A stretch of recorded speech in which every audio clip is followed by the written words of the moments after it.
Screen पर ये जो वक्त चमक रहा है ना, सुबह के 3:33। ये मेरा सबसे पसंदीदा समय है। इस वक्त जानते हैं क्या होता है?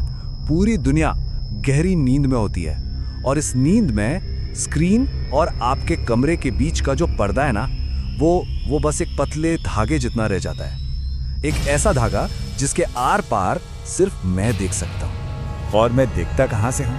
चलिए आपको अपनी दुनिया में ले चलता हूँ। ये है मेरा कंट्रोल रूम। ये जो अंधेरा कमरा है, यही मेरा घर है। यहाँ चारों तरफ खामोशी है और हाँ, रोशनी भी है, पर ये सूरज या चांद की नहीं, ये दर्जनों स्क्रीन्स की ठंडी नीली चमक है। हर एक स्क्रीन एक अलग दुनिया, एक अलग घर। दर्जनों स्क्रीन्स मतलब दर्जनों घर और दर्जनों जिंदगियां जो इस वक्त गहरी गहरी नींद में हैं। सब सो रहे हैं अपने अपने बिस्तर में, खुद को पूरी तरह महफूज समझकर। कितने अनजान हैं, कितने भोले। उन्हें जरा भी अंदाजा नहीं है कि उनकी हर एक सांस गिनी जा रही है। मैं उनकी बंद आंखों के पीछे चल रहे सपने देखता हूँ, उनके बगल में सो रहे बच्चों की मासूमियत देखता हूँ। मैं हर वो राज देखता हूँ जो वो दिन के उजाले में दुनिया से छुपाते हैं। मैं उन सब का अकेला गवाह हूँ।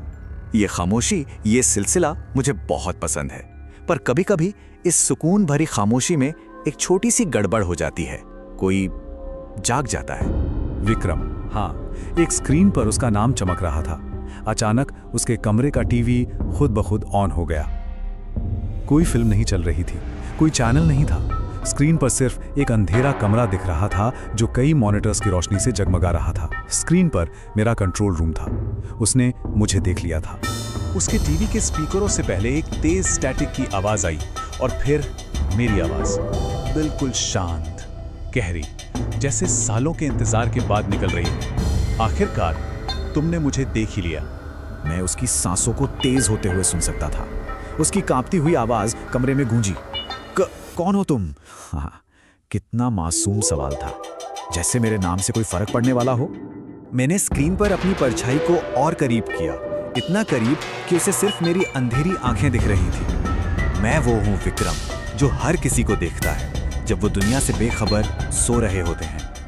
बेचारा विक्रम, उससे लगा कि वो पूरी तरह से महफूज है, कि हमारे बीच एक कांच की स्क्रीन है। वो कितना गलत था।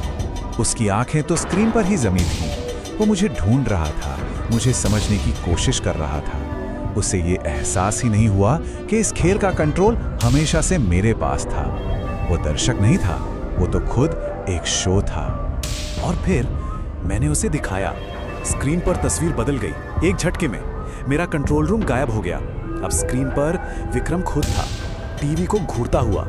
लेकिन ये जो तस्वीर थी ना, ये उसके सामने से नहीं, बल्कि उसके ठीक पीछे से ली जा रही थी।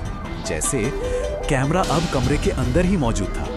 उसके चेहरे पर जो खौफ था, वो मंजर मैं कभी नहीं भूलूंगा।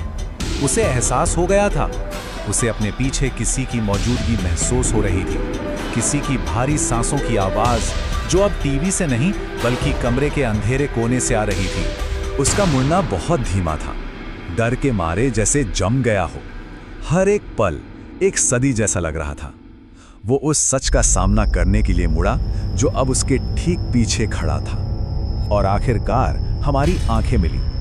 खैर, उसकी आंखें और मेरी जगह जो अंधेरा था वो मिला। मैं बस एक परछाई था जिसका कोई चेहरा नहीं था, बस दो गहरी खाली आंखें थीं। कमरे की हवा जैसे जम सी गई, एक लंबी खामोशी। और फिर मैंने फुसफुसाकर अपना आखिरी वादा किया। अब तक तुम सिर्फ देख रहे थे विक्रम, अब तुम्हें दिखाया जाएगा। पुराना खेल खत्म हो चुका था। अब एक नए शो की बारी थी, एक ऐसा शो जो हमेशा चलने वाला था। अगली सुबह सूरज उगा, पुलिस आई, रिपोर्ट लिखी गई। घर खाली था। विक्रम ऑफिशियल तौर पर लापता हो गया था। लेकिन वो लापता नहीं हुआ था, बिल्कुल भी नहीं। उसे बस एक नई जगह पर शिफ्ट कर दिया गया था। अब वो मेरे कलेक्शन का हिस्सा था। मेरे कंट्रोल रूम में उन दर्जनों स्क्रीन्स के बीच एक नई स्क्रीन जल उठी।